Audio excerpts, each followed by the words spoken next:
이번에는 시청자 궁금증을 한번 풀어보겠습니다. 아이디 연2173님께서 남겨주신 댓글입니다.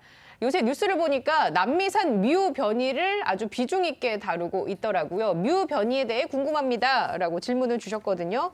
어떻게 보십니까? 이 뮤 변이에 대해서 뉴스 기사도 제가 몇 개 골라왔는데 동아일보 9월 3일자 기사입니다. 뮤 변이 39개국 확산, 벨기에에서 접종 완료자 7명이 감염돼 숨져라는 제목의 기사고요.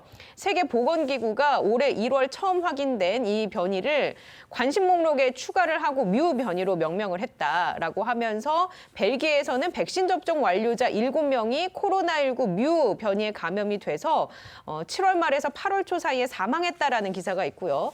또 더 팩트라는 뉴스를 좀 보면 김병현 기자가 쓴 기사인데요. 백신 2차 접종 마쳐도 사망, 뮤 변이 바이러스의 방역 당국 비상이라는 제목이 실렸습니다.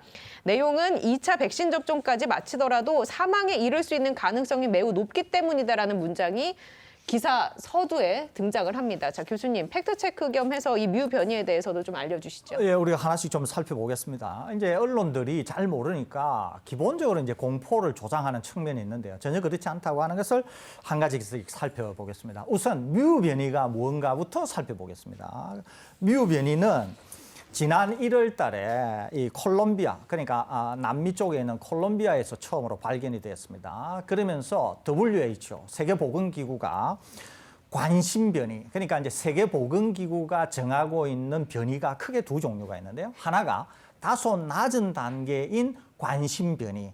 관심 변이에서 좀 더 이제 확산이 많이 되고 또 우리가 아는 것들이 많아지게 되는데 확실히 위험이 있다. 이렇게 위험이 확인된다. 이러면 이제 우려 변이가 됩니다. 그러니까 지금 뮤 변이는 관심 변이이고 우려 변이는 아직 못 됐다는 겁니다. 우려 변이는 잘 아시는 것처럼 알파, 베타, 감마, 델타가 있습니다. 그 중에서 가장 지금 심각한 우려를 나타내면서 전 세계에 많이 확산되어 있는 것이 델타 변이, 인도산 델타 변이라는 거죠. 그러는데 우리가 하나씩 살펴보겠습니다. 자, 지금 델타 변이가 전 세계를 장악하고 있습니다만은 한동안 들어보셨을 겁니다. 람다 변이라고 페루에서 발견이 된 람다 변이. 람다 변이가 처음에 페루에서 발견이 되었을 때도 말이 많았죠. 이게 우세종이 되면 어떡할 건가. 지금 뮤 변이와 똑같은 얘기들이 많았습니다. 뭐 확산은 더 잘 되는 것 같다.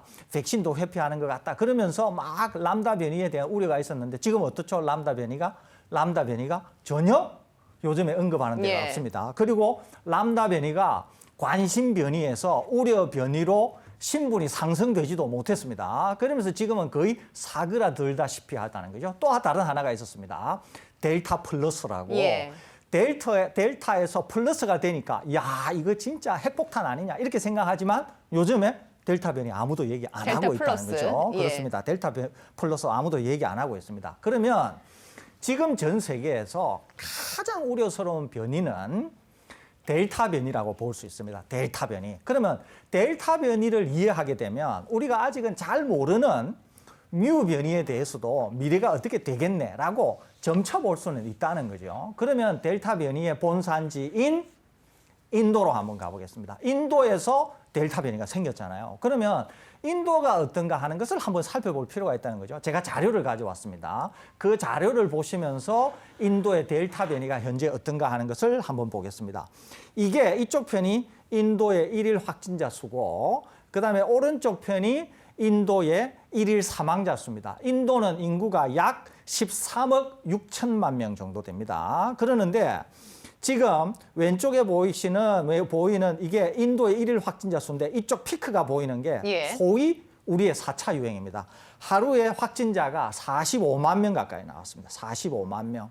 그러면서 인도 정부가 깜짝 놀라서 인도에 있는 다양한 백신들을 접종하기 시작합니다. 그러면서 확진자 수가 줄어드는 거죠. 이때 하루에 45만 명이 나올 때 델타 변이가 거의 100%였습니다. 이때 하루에 45만 명이 나오던 델타 변이가 사망자를 얼마나 만들었느냐 하면 하루에 사망자를 거의 5천 명씩 만들었습니다. 아주 참혹했다는 거죠, 인도가. 그래서 뭐 생지옥이니 어쩌니 그럴 때가 바로 이때입니다. 하루에 사망자가 거의 5천 명씩 나올 때라는 거죠.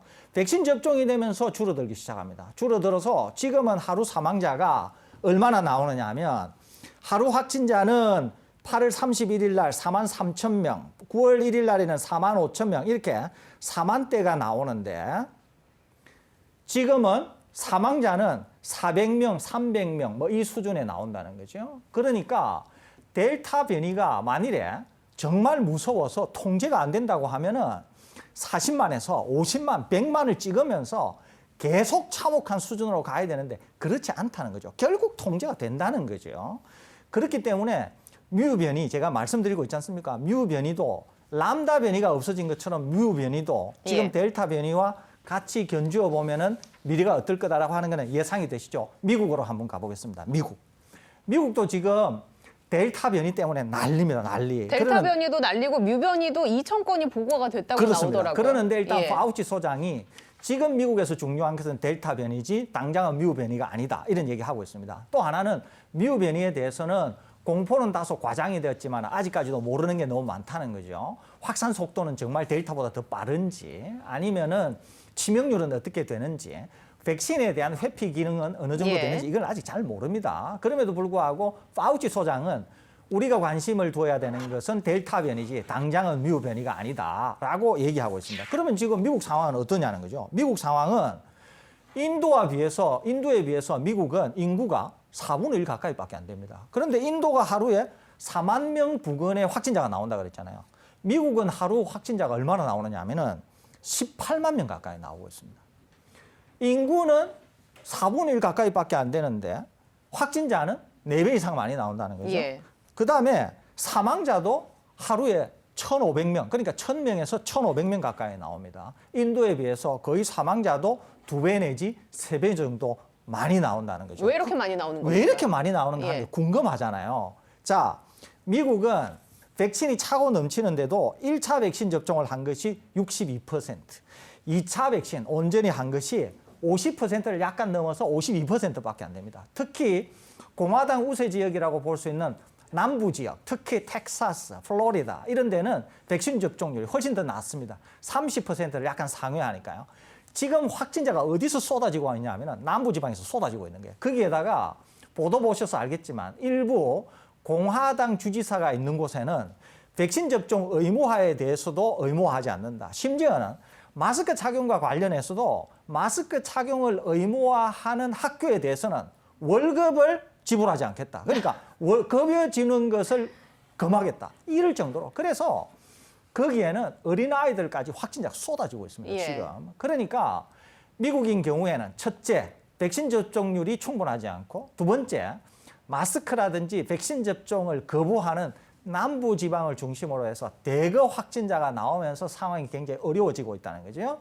동시에 미국에서 부스터샷 얘기가 나오는 게 부스터샷을 하지 않으면은 먼저 접종하신 분들이나 고령층을 중심으로 해서 겨울을 맞게 되면서 이제 실내 생활, 독감 겹치면서 더 어려워질 수 있다는 거죠. 제가 한번 방송에서 만일에 미국이 이런 상황이 계속 지속이 되면 올 겨울은 정말 참호할 수 있다고 제가 말씀드렸지 않습니까?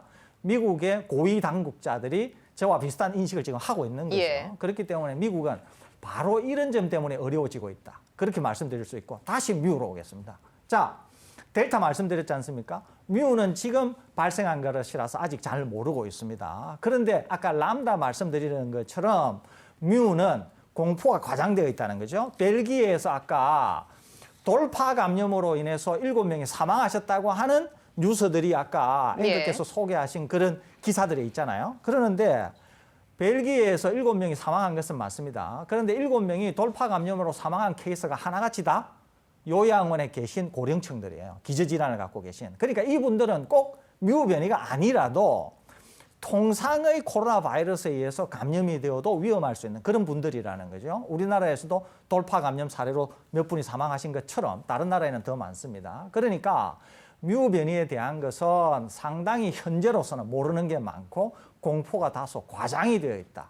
그런 점에서 볼 때는 아직은 뮤 변이에 대해서 공포가 과장되기보다는 훨씬 더 지켜볼 필요는 있다. 이렇게 정리하여 말씀드릴 수는 있을 것 같습니다. 그 교수님이 얘기해 주신 미국 사례는 방역에 정치가 개입되면 어떻게 되는지 우리가 알 수 있는 그런 사례가 아닐까 싶고요. 그렇습니다. 그리고 한 가지 짧게 더 덧붙이자면 변이가 나올 때마다 항상 보도에서는 감염력이 강하다, 치명률이 높다, 백신을 회피하는 효과가 있다. 이런 보도가 항상 수식어가 따라 나옵니다. 이 부분은 전혀 신경 쓰지 않아도 되는 부분입니다. 신경 쓰지 않아도 되고요. 원래 기사를 내는 목적이 많이 읽히도록 기사를 내지 않습니까? 그런데 기사가 그런 내용을 안 쓰면 많이 안 읽히겠죠. 그런 관점에서 이해하시면 된다. 이 말씀드립니다. 전혀 과학적이지 않다. 그렇습니다. 알겠습니다.